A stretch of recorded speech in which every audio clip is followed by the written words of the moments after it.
Hi, today I'm going to be sharing some absolutely compelling insights with you around how the brain responds to something that we all love to do but probably don't do enough of, which is gratitude.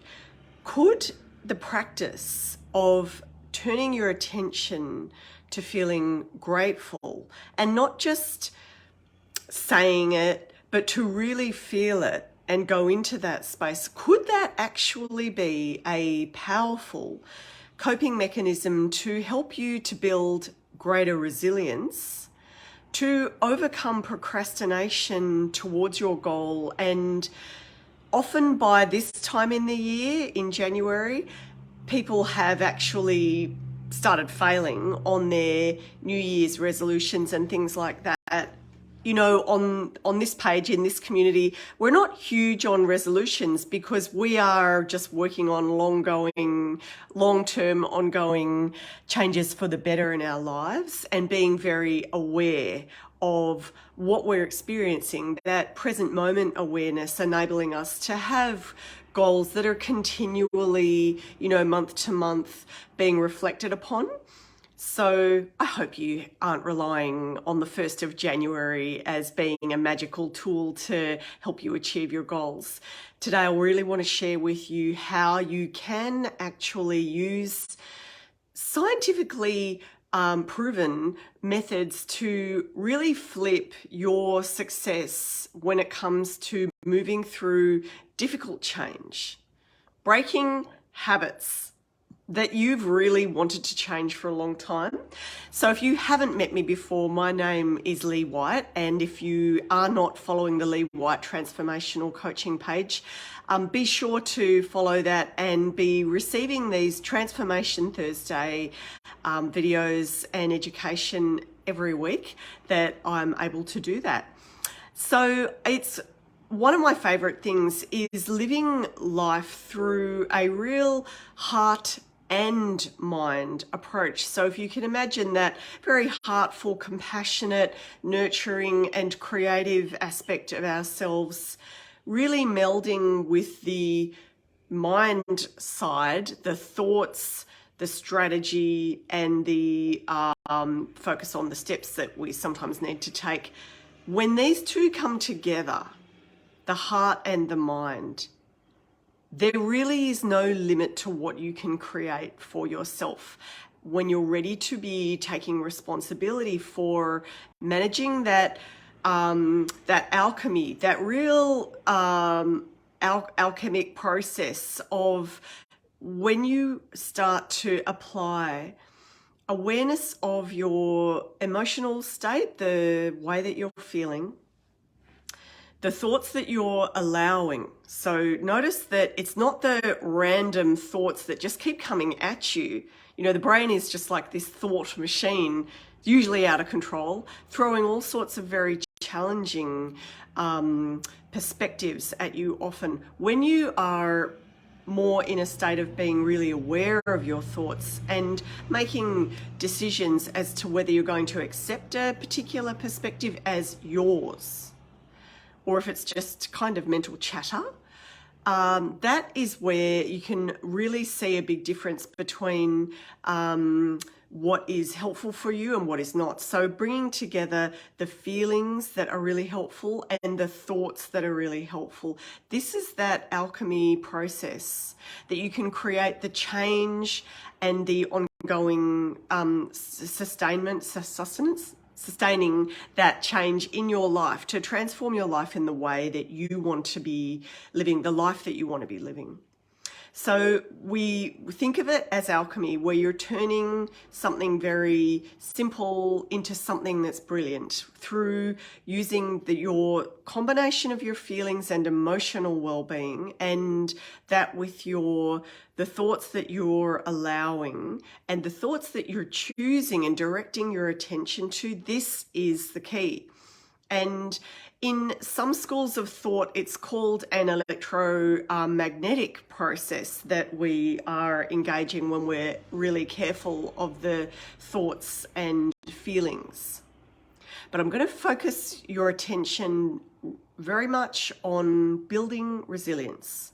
So at the beginning of our talk today, I mentioned gratitude and whether it's possible for that to be a tool and a practice that can build your resilience and your ability to bounce back.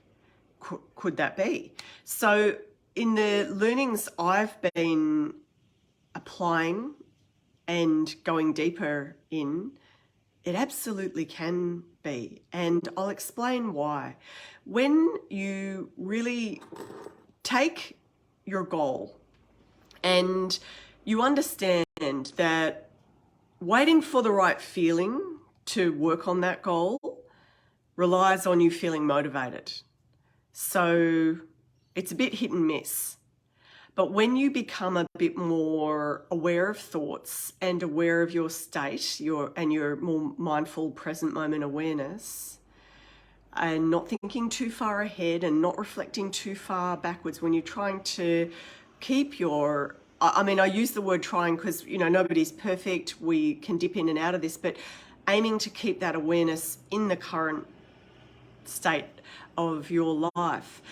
That's where you really have this ability to cultivate emotional regulation more and more. So when you notice that you're worrying and that there might not be an actual threat to yourself at this time, really calling in that self-questioning about whether this is a feeling to allow or to redirect your attention more towards what is worth focusing on. So is it that you are very grateful for the things that you do have in your life? So you might have a warm bed at night, a beautiful home and a roof over your head. You might have a beautiful meal in front of you or a warm meal, whatever it may be.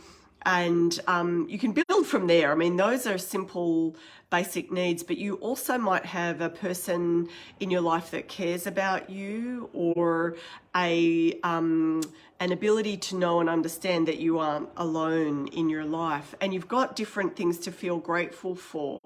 So if you are really practicing the process of firstly recognizing what there is to be grateful for, but then going a lot deeper with that. Now remember I mentioned alchemy, and you can see me scratching my nose. My cat Pepper has been a bit too close. And I mentioned alchemy because that ability to use your the energy of your heart and how you're feeling and those emotions that you're allowing, and the energy of your thoughts and where you're directing your intentions, when you bring that together into a real alchemy process, what you're enabling is for the next best thing to come into your life. And how this is more scientifically grounded is when a person is using maybe a tool like visualization, or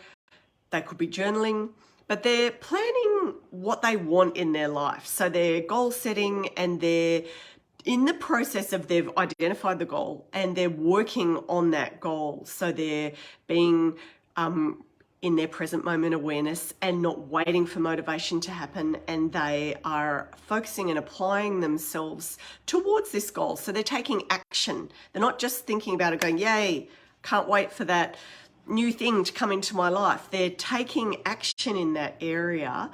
What is so key is their attitude around that, and how they may be focusing on the things that they've already got that are worth celebrating, and they're really going into the gratitude that they have in their life, but around that new vision of the thing they don't have, where we can be very committed to this becoming reality for us, where we can really go into that state of being aware that it's going to happen for us.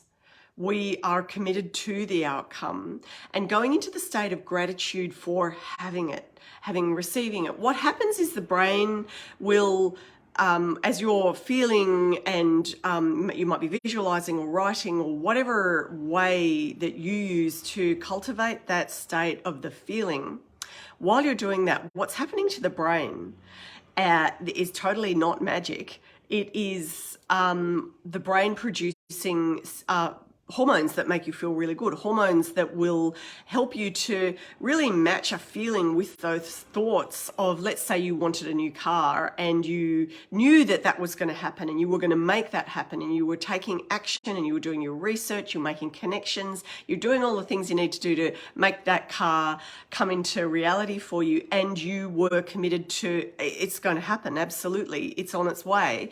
Then what the brain does is start to really cultivate those feelings around it of how great will it feel when it gets delivered, or whatever it might be for you, however that new car may arrive. And when the brain is doing that, it's releasing these hormones called dopamine and serotonin, which are they're really crucial neurotransmitters for you, feeling really good, having that great state, and with that, building resilience, because you cannot bounce back from setbacks when you aren't able to manage emotion and direct and monitor your thoughts. It's just not going to happen, because there's always wounding and trauma after some kind of setback, and your ability to navigate that is by using these tools of where you're directing your feelings, where you're directing your thoughts and your attention. And as you know, the saying that we love in this community is, where your focus goes, the energy flows. Absolutely. So by you acknowledging that the practice of gratitude is more than just feeling good about something, it's activating a whole process, and by the brain doing that, and by the brain matching the thoughts with the feeling, and it then supporting what happens to you at that energetic level, where your world realigns to bring you more of those experiences that are how you cultivated that great thought and feeling.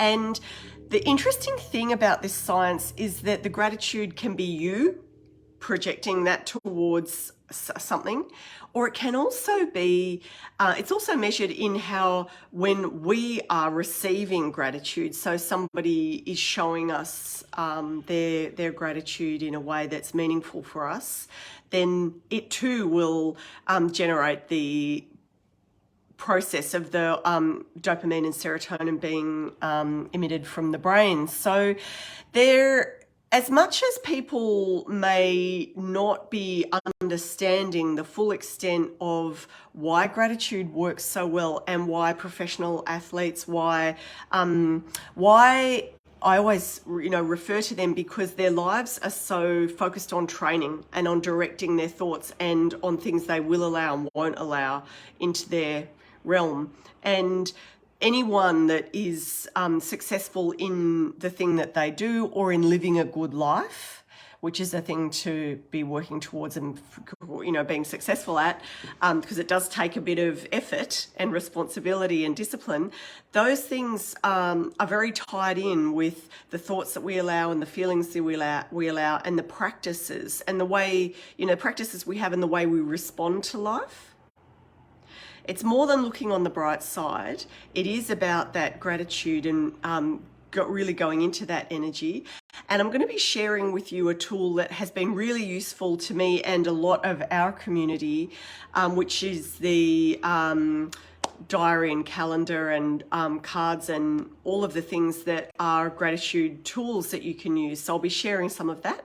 And be sure to visit my website for more information on tools and techniques around your beliefs and those thoughts, and how we manage our thoughts, and just different techniques that you can access for free via my website. So thanks very much to everybody that could be here live today, and I'll look forward to seeing you next week. Please let me know in the comments below types of gratitude practices that you like, ways that you like doing it, if it's journaling, or if it's or if you use music to create certain emotions, or if there are other things you do. Some people love going on a bit of a long drive to really change their mood and go into that state of feeling, you know, more elevated. Or if you use journaling, or some people use affirmations. There's like no end. I could talk about it all day, about how you can really shift that perspective and create more resilience, have the skills to bounce back after setback, and feel more grateful in your life and receive more of that in your life as well. So make sure you let me know questions, comments, and also more about what you want to be hearing from me in our talks, our transformational talks in the year ahead, and guests you would like me to interview. Or if you would like to apply to be a guest, you can always let me know. And thanks again for being here. I look forward to chatting with you in the replay. Bye for now.